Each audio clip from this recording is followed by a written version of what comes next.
Hey guys, so this is the tips and tricks video for the YSP Spring 2nd grade week 5 curriculum. So this week we're kind of shifting from materials and material science and chemistry and that kind of stuff to more earth science or ecology for the rest of the lessons.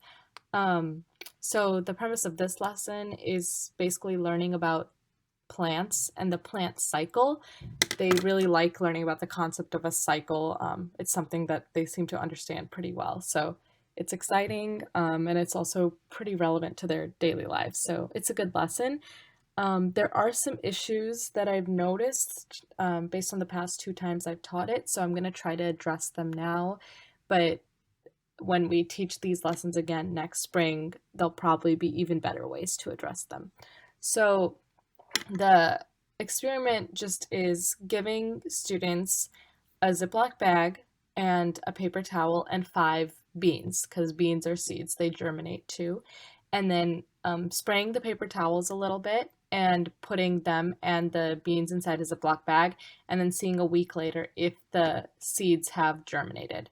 So originally, this lesson was meant to use windows, in that once you seal your bags with the wet paper towel and the beans inside, you're supposed to tape it to the window so they get sun.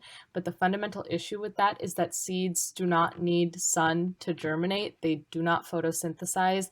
They have their own food within the seed, called the endosperm, and that's what they use to germinate. So they actually just need water and a more warm environment and space to germinate.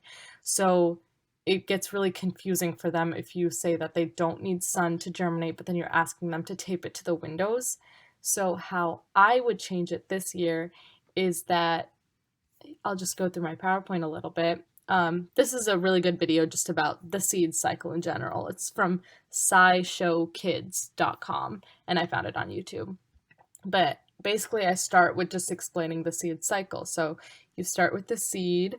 It's protected by the seed coat. It needs water, warmth, and space. And I think it has its own food inside. And then once the seed gets water, it starts to swell, and the plant starts to sprout, and that's called germination. And germination is going to be the big vocab word today. And then you get a seedling. The food in the seed feeds the embryo, which is the baby plant. Emphasize roots grow down, sprout goes up. They just like this picture a lot. And then young plant.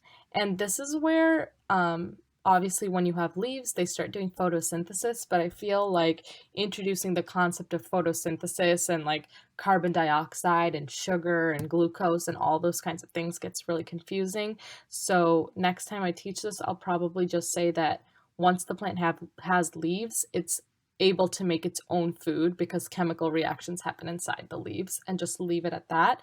But emphasize that until the plant has leaves, until it comes up out of the ground, it does not need the sun because it's still using its own food.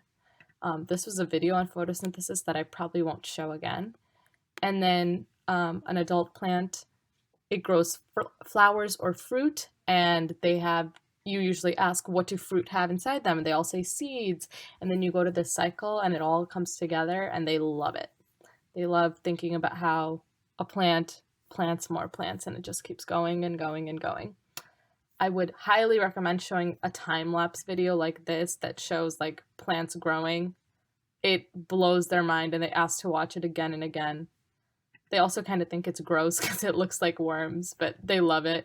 One of my kids started crying because he was like, "It's so beautiful." And I was like, "Yeah, you're right."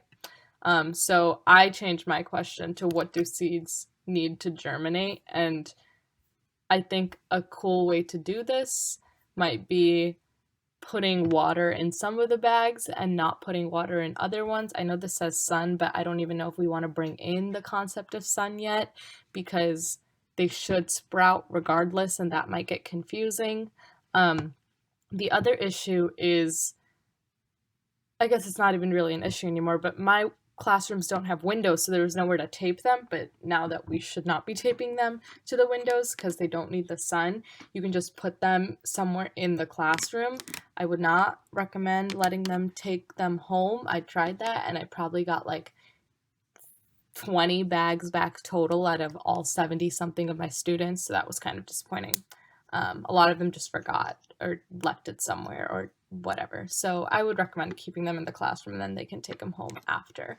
So yeah, this lesson was a little bit confusing, but if you try to emphasize that seeds do not need the sun, and they have their own food inside them, so all they really need is water, space, and warmth, um, that should probably help. And don't introduce the concept of photosynthesis yet, because that can be done in 4th or 5th grade. I think they're too young for that.